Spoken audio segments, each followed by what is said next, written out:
అందరూ స్వామి కలిసితే మళ్ళా కొత్తది కలవాలి.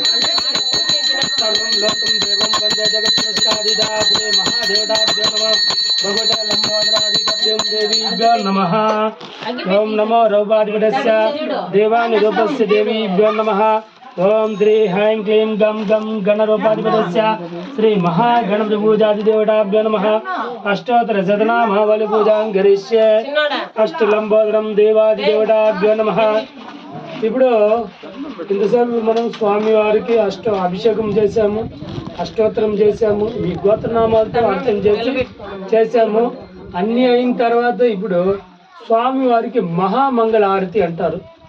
ఈ మహామంగళ హారతి ఎట్టారా అంటే స్వామివారు సాక్షాత్తు భూమి మీద వస్తారు. వినాయకుడు ఒకటి అభిషేక ప్రియుడు, ఒకటి హారతి ప్రియుడు, ఇంకోటి భోజన ప్రియుడు. ఆయనకి మనం పెట్టాలే కానీ ఒక చిన్న బెల్లం ముక్క పెట్టినా కూడా సంతోషంగా దిగేస్తాడు. ఇప్పుడు మనం ఇంత చేసిన తర్వాత ఇక్కడికి వస్తాడు. వచ్చిన తర్వాత మనం ఎక్కడికి పిలుచుకొని పోవాలి? ఆయన్ని ఎక్కడికి పిలుచుకొని పోవాలి? మన ఇంటికి తీసుకెళ్ళాలి. ఇంటికి తీసుకోమని. అది మిమ్మల్ని చూసారు, పలానా వాళ్ళు వచ్చారు, పలానా ఆయన వచ్చాడు, పలానా ఆమె వచ్చింది, పలానా పెద్దమ్మ వచ్చింది చేసి వాళ్ళు వచ్చారు కాబట్టి వాళ్ళకి నా అనుగ్రహం ఉండాలని ఆశీర్వదించి అనుగ్రహాన్ని పుణ్యాన్ని అన్నీ మీ ఇంటికి వచ్చిందంటే ఆటోమేటిక్గా మీ ఇంట్లో ఉండే పాపాలు కానీ మీరు తెలిసి చేసిన తప్పులు కానీ ఏదన్నా ఉన్నా కూడా అది హరించుకొని పోతుంది. ఆయన అడుగు పెట్టాడంటే సాక్షాత్తు దేవతలందరూ ఆయనతో కూడా ఉన్నాడు.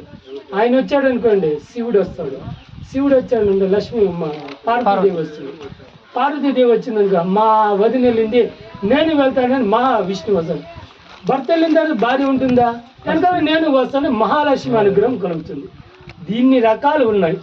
అందుకే ఈ పూజా విధానం జరిగేటప్పుడు, హారతి జరిగేటప్పుడు, అర్చన జరిగేటప్పుడు నవ్వడం కానీ, ప్రసాదం తీసుకునేటప్పుడు అనడం కానీ, వద్దు అనడం కానీ ఈ 3 పదాలు రాకూడదు.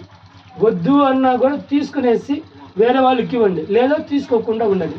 ప్రసాదం నేను పెరుగు తిన్ను, పాలు తిన్ను, యాపిల్ తిన్ను, అట్టుపండు తిన్ను అంటే దేవుడికి కోపం వస్తుంది. ఇది ఎందుకు మీకు ముందుగానే చెప్తున్నానంటే కొంతమంది ఇక్కడ ఉండే పిల్లకాయలు కానీ మీరు వయసు అయిపోయిన వాళ్ళు వీళ్ళు నాకొద్దు వద్దు అన్నారండి. నాలుక బయట వచ్చిందిరా అంటే గుడిలో దేవుని సాక్షాత్తు కాండ్రించి ఉమ్మేసినట్లు లెక్క. ఇప్పుడు ఆయన కోపం వచ్చిందంటే మనం జరగాల్సిన పని జరగదు, మనం చేయాల్సిన పనులు జరగకుండా మనం పూజ చేసాం చాలా అయిపోయిందండి కదా. ఆయన అనుగ్రహం ఉంటేనే మీరు పూజ చేసేది. నాకైనా మీకైనా ఎవరికైనా సరే ఇది ఎందుకు చెప్పాలంటే హారతి ఇచ్చే ముందు ఏ పూజలు అయినా సరే మనం చెప్పాలి. ఒకవేళ మన గృహప్రవేశం జరిగేటప్పుడు ఇది చెప్తాము, లే పెళ్లిలోనూ చెప్తాము. ఏదైనా సరే ముందుగా మీరే జాగ్రత్త పడి హారతి తీసుకోవడం, ప్రసాదాలు తీసుకోవడము, నాలుగు బయట ఇవన్నీ చేయకూడదు. కాబట్టి నేను ముందుగానే ఇంటిమేషన్ ఇస్తున్నాను. తర్వాత మీ ఇష్టం, తర్వాత నా తప్పిదం ఏముండదు. స్వామి మీరు చెప్పలేదు కదా స్వామి అనేది నా మీద రాకూడదు. అర్థమైందమ్మా అందరికీ? పిల్లకాయలు మీకే కాలం పిల్లకాయలు పెరుగు తినరు, మజ్జిగ తినరు, అట్టుకొని తినరు, అదే ఉంటుంది. కాబట్టి పాటించాల్సిన నియమాలు అది. అందుకే నేను నచ్చగిరాకి కాబట్టి కొంతమంది నన్ను పిలవరు.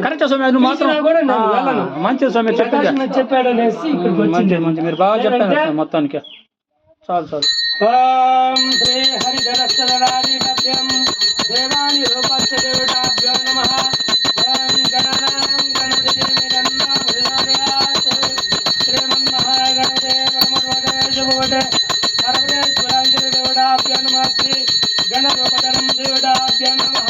అష్టలంబోదరం దేవాధిపతస్య శ్రీ గణాధిపతిర్దివ్యం దేవీభ్యో నమః. ఓం హ్రీం హ్రీం క్లీం గణాధిపతస్య దేవతాభ్యో నమః. ఓం శ్రీ సర్వేశ్వరీ దేవతాభ్యో నమః. మహామంగళ స్వరూపధరం దేవీభ్యో నమః. ఓం నమస్తే అష్టో శ్రీ లంబోదరాదిత శ్రీ మహాగణపతి రూపం దేవతాభ్యో నమః.